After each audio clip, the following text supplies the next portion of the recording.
محترم سامعین، السلام علیکم ورحمۃ اللہ وبرکاتہ۔ آج ایک سوال یہ آیا ہوا ہے کہ فطرہ کن لوگوں کو دیا جا سکتا ہے؟ تو اس کا جواب مختصر یہ ہے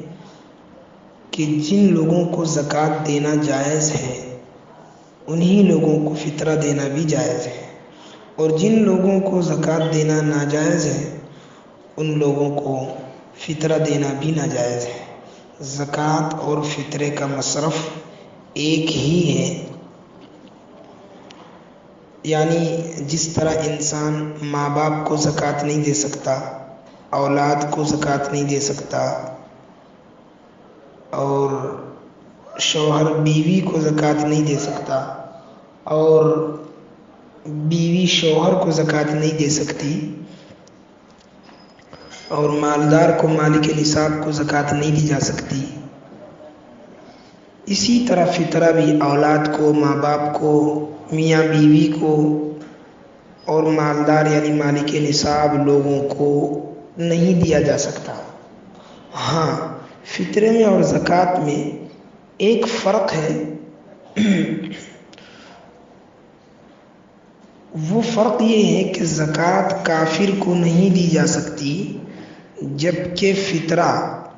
کوئی کافر محتاج ہے، غریب ہے، فقیر ہے، جیسے ہمارے گھر کا کوئی نوکر ہے یا گارڈ ہے، یا پھر کوئی ہم سے ریلیٹڈ، ہم سے جڑا ہوا کوئی ایسا انسان، کوئی ایسا بندہ ہے جو غریب ہے، غیر مسلم ہے، تو اس کو فطرہ دیا جا سکتا ہے۔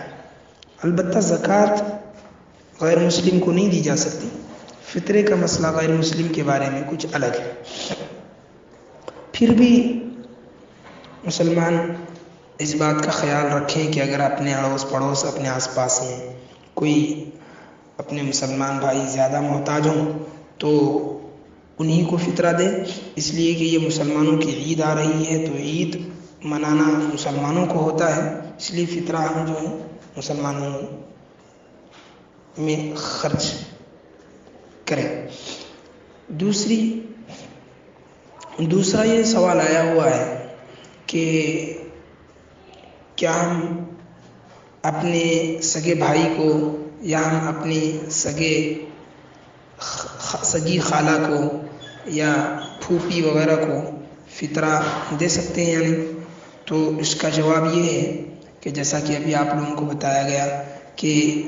جن افراد کو فطرہ دینا جائز نہیں ہے ان کے علاوہ سب کو دے سکتے ہیں، بلکہ اللہ کے نبی صلی اللہ علیہ وسلم نے رشتہ داروں میں صدقہ اور خیرات کرنے کی بڑی فضیلت بیان فرمائی ہے، اور فرمایا ہے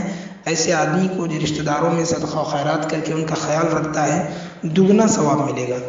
آپ صلی اللہ علیہ وسلم نے فرمایا ایک تو صدقہ خیرات کا ثواب ہے، دوسرا رشتہ داروں کا خیال رکھنے کا ثواب ملے گا۔ تو اس لیے ہم اپنے سگے بھائیوں میں اگر کوئی محتاج ہے یا کوئی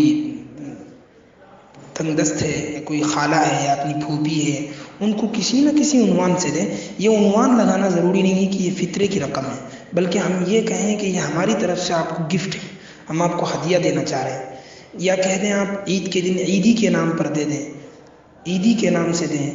زکوٰۃ میں اور فطرے میں یا کسی بھی منت کے مال میں لیبل زکوٰۃ، فطرہ وغیرہ کا لگانا ضروری نہیں ہے۔ ہم گفٹ سمجھ کے کسی فقیر کو دے سکتے ہیں، ہم یہ کہہ سکتے ہیں کہ یہ آپ کے لیے ہدیہ ہے، تو وہ بھی خوش ہوگا اور اس کو بھی اندر سے کوئی تکلیف محسوس نہیں ہوگی کہ میں زکوٰۃ کے پیسے لے رہا ہوں یا میں فطرے کے پیسے لے رہا ہوں۔ خوشی سے ہم ہدیہ سمجھ کے دیں یا عیدی کا لیبل لگا کر دیں، اس میں کوئی حرج نہیں ہے۔ ایک سوال یہ آیا ہوا ہے آج کل کے سوالوں میں کہ جمعۃ الوداع کا منانا کیسا ہے، یعنی رمضان کا آخری جمعہ، الوداعی جمعہ جسے ہم کہتے ہیں،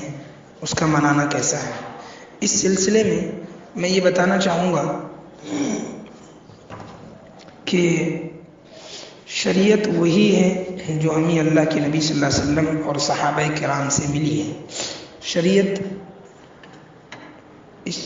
پر عمل کرنا وہی کہلاتا ہے جہاں ہم حدود پہ، بارڈر پہ آ کے رک جائیں، اپنی خواہشات کو اس میں نہ ملائیں۔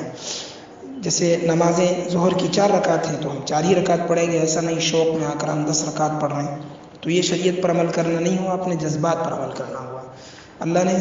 سفر میں 4 رکعت میں ڈسکاؤنٹ دیا ہے، کوئی آدمی کہتا ہے نہیں اب تو ہم اے سی میں بیٹھے ہیں پوری 2 کے بجائے 4 پڑھ لیں گے، یہ شریعت پر عمل نہیں ہے، اپنے تقاضوں پر اور اپنے خواہشات پر عمل کرنا ہے۔ شریعت پر عمل یہ ہے کہ ہم وہاں رکیں جہاں اللہ کے نبی نے ہمیں روک لگائی ہے۔ تو جمعۃ الوداع آخری جمعے کے بارے میں اللہ کے نبی صلی اللہ علیہ وسلم اور صحابہ کرام سے ایسی کوئی خوشیاں ثابت نہیں ہیں جیسے آج کل لوگ مناتے ہیں، اچھے کھانوں کا اہتمام کرتے ہیں، اچھے کھانے پکوائے جاتے ہیں، اچھے لباس پہنے جاتے ہیں، اس میں ہنگامہ کیا جاتا ہے، ہر طرف ہجوم ہوتا ہے۔ اس طرح کا کوئی اہتمام اللہ کے نبی صلی اللہ علیہ وسلم اور صحابہ سے ثابت نہیں ہے۔ ہم یہ نہیں کہتے ہیں کہ اس وقت اس دن کچھ بھی چیز کوئی اچھی چیز نہ پکائی جائے، پکانا اور چیز ہے، پکانا ضروری سمجھنا، اس کا اہتمام کرنا، ایک دوسرے کو بانٹنا، اچھے کپڑے بچوں میں پہنانا، بچوں میں یہ رواج ڈالنا کہ آج جمعۃ الوداع ہے، آخری جمعہ ہے، نہیں۔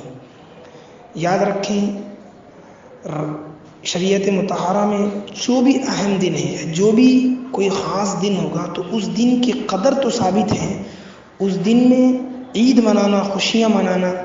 ثابت نہیں ہے۔ لیلۃ القدر ہے، آپ اس دن کی قدر کریں، رمضان ہے اس کی قدر کریں، جمعۃ الوداع ہے اس کی قدر کریں، اس میں خوب عبادتیں کریں۔ جمعۃ الوداع کا بہترین عمل یہ ہے کہ ہم اس دن جتنا ہو سکے آپ صلی اللہ علیہ وسلم پر درود شریف پڑھیں، 10,000 20,000 جتنی ہمیں اللہ نے طاقت دی اتنی ہم درود شریف پڑھیں انشاءاللہ، تو ہم جمعۃ الوداع کی حقیقی معنوں میں قدر کرنے والے ہوں گے۔ صرف چند چیزوں کے بنا کر کھا لینے اور خوشیاں منا لینے سے